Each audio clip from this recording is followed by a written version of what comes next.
Miss হবে না আপনার পছন্দের টিভি শো। দেখুন জি5 অ্যাপে একদম ফ্রি। এখন কি আমার নামে নালিশ করবে স্ত্রী? আমার মতলবটা কি একটু শুনি। মতলবিদের কি আছে? আরে ধার করলে সেটা তো শোধ দিতেই হবে, তার মধ্যে নতুনত্ব কি আছে?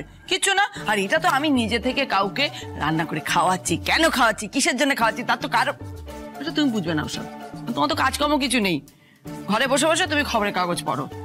আমাকে তো সংসারটা দেখতে হয়। এই যে আমি যাচ্ছি, কেউ কিন্তু আমাকে পিছু ডাকবে না। আমি যদি জাহান্নামে যাই সেখানেই যাব, পিছু ডাকবে না কেউ। আরে শুভা, শুভা শোনো, শুভা, আরে শুভা কোথায় যাচ্ছ? শুভা, শুভা। বাবা, ব্যাপারটা কি বলুন তো? মানে মা সকাল থেকে এত খাটাখাটনি করে রান্না করে নিয়ে কাদের খাওয়াতে গেলেন?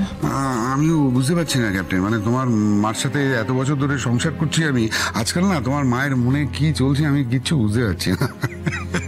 তুমি চিন্তা করো না, ঠিক চলে আসবে আবার। শোনো না, বলছি যে রাজকে চা দিয়েছো? হ্যাঁ, একবার দিয়েছি, এতক্ষণে হয়তো ঠান্ডা হয়ে গেছে, ঘুম থেকে ওঠেনি তো, আর একবার দিয়ে আসি। আপনি বসুন, আমি জল খাবারও রেডি করছি সবার জন্য। আরে কি সৌভাগ্য আমার, আপনি এসেছেন। কেমন আছেন? হ্যাঁ, অনেকদিন বাদে এলেন। আচ্ছা, এটা তো আপনার মেয়ের বাড়ি, আপনি তো যখন তখন আসতে পারেন, একদমই আসেন না। আরে বাবা, কেমন আছিস মা? আমি ভালো আছি মা। বলছি তুমি মানে হঠাৎ করে চলে এলে, তুমি বললে না কেন? কেন বেআইন না বলে আসতে পারে না? আপনি এসেছেন, খুব ভালো হয়েছে। আচ্ছা, বলছি যে আপনাদের কি খবর? হ্যাঁ, সব ঠিকঠাক তো? বেয়ান কোথায়? ওনাকে দেখছি না। এই মামা, থাক মা, থাক। মা তো একটু বেরিয়েছে। আর তা আপনি একাই এলেন? হ্যাঁ, ওই আরে দাঁড়িয়ে গেলেন কেন? বাবা ঠিক আছে, আপনি তো ব্যস্ত হবেন না। মা তুমি এক কাজ করো, তুমি সোফায় গিয়ে বসো, আমি না চা বসাচ্ছি। বাবা আপনি চা খাবেন তো? এই শোনা শ্রী, বলছি যে চা না এখন খাবো না মা।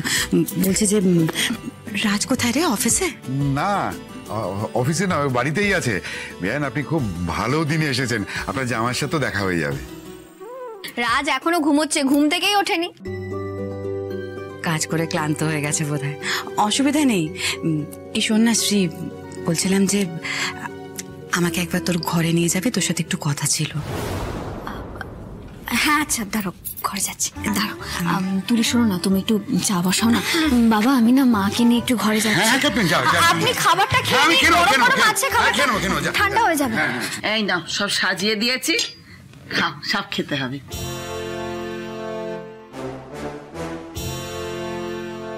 ও গড, এখন এইসব খাবার আমাকে মুখে তুলতে হবে নাকি?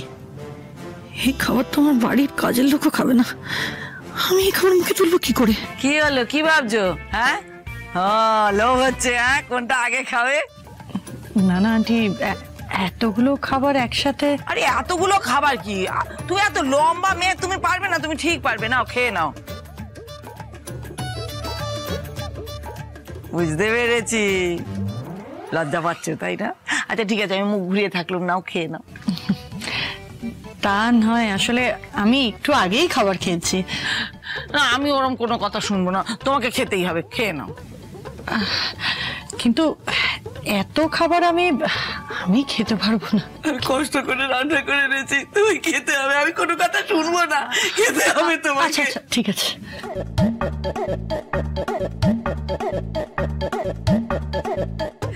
চুনো আছে চচ্চড়ি, ওটা আমি নিজে বাজার থেকে এনেছি।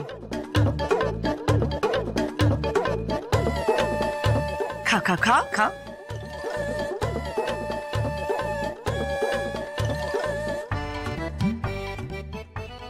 এর সামনে বসে এখন এই পুরো খাবারটা শেষ করতে হবে আমাকে? এটা ভাবলে তো আমার এখন গা গুলে উঠছে। কি, কেমন, ভালো না? জানতো না, একটু না, একটু না। না ঠিক আছে, খুব ভালো আছে আন্টি। আসলে ছোটবেলার থেকে তো মাকে কাছে পাইনি, তাই বাবা মাছের কাঁটা সেভাবে বেছে দিতে পারতো না। মাছের কাঁটার ভয়টা ছোটবেলার থেকেই রয়ে গেছে। আমরা তো ছোটবেলায় বাবা মারা গেছে কিনা, চিন্তা করো না মা, মা নেই তো কি হয়েছে, আমি তো আছি। হ্যাঁ, আমি তোমার সব দুঃখ ভুলিয়ে দেবো, আমি নিজে হাতে মাছের কাঁটা বেছে তোমায় খাওয়াবো। আপনি তো মায়ের কথা মনে করিয়ে দিলেন। আরে তুমি যদি আমার মেয়ে হতে গো, অবশ্য এখনো হতে পারো, ছেলের বউ তো মেয়েই হয়।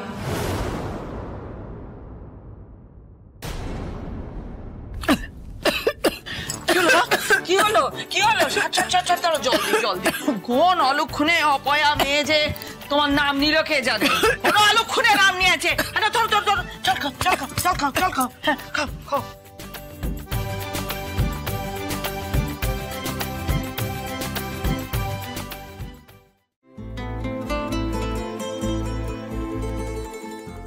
এসো না মা। রাজ, এই রাজ ওঠো, অনেক বেলা হয়ে গেছে, ওঠো। কেন বিরক্ত করছো?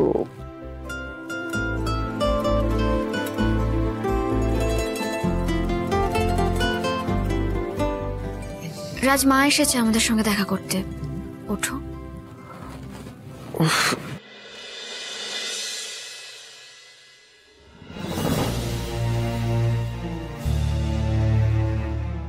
কটা বাজে দেখেছো শ্রী? মানে তুমি আমাকে ডাকোনি কেন? তুমি ঘুমোচ্ছিলে বলে ডাকিনি তোমাকে। এবার অফিসে যেতে আরো লেট হয়ে যাবে। তোমার কি কোনো কাণ্ডম কেন নেই? আচ্ছা ঠিক আছে, তুমি ফ্রেশ হয়ে এসো, আমি দিচ্ছি হাতে হাতে সবটা। আমি বরং একটু মায়ের সাথে এখানে আছি, তুমি যাও, তাড়াতাড়ি যাও। মা এসো না, বসো, দাঁড়াও, গুছিয়ে নি তারপরে বুঝতে পারবে। এই তো আমিও হাতে হাতে করে দিই। মা ছাড়ো না। আরে বাবা, আমি পারি এগুলো করতে। কি ব্যাপার, হঠাৎ মা এলেন কেন? না মানে কাল রাত্রে আমাদের মধ্যে ঝামেলা হলো আর আজ সকালে মা চলে এলেন। তার মানে কি শ্রী আমাদের ঝামেলার ব্যাপারে সবকিছু মাকে বলে দিয়েছে? আর এখন কি আমার নামে নালিশ করবে শ্রী? সেই জন্য আমাকে ঘর থেকে তাড়াহুড়ো করে বের করে দিল। ভাল লাগে না। মানে আমাদের দুজনের ব্যাপার কি আমাদের মধ্যে থাকতে পারে না? মানে সবকিছু কি আর এখন আমার নামে নালিশ করবে? তোর যা ইচ্ছে করুক। ওই দেখো এখনো কাটা বিঁধেছে মনে হয় গো। তাড়ো এই নাও হা করো না। চিবোবে না, একেবারে গিলে ফেলো, কাঁটাটা চলে যাবে। হ্যাঁ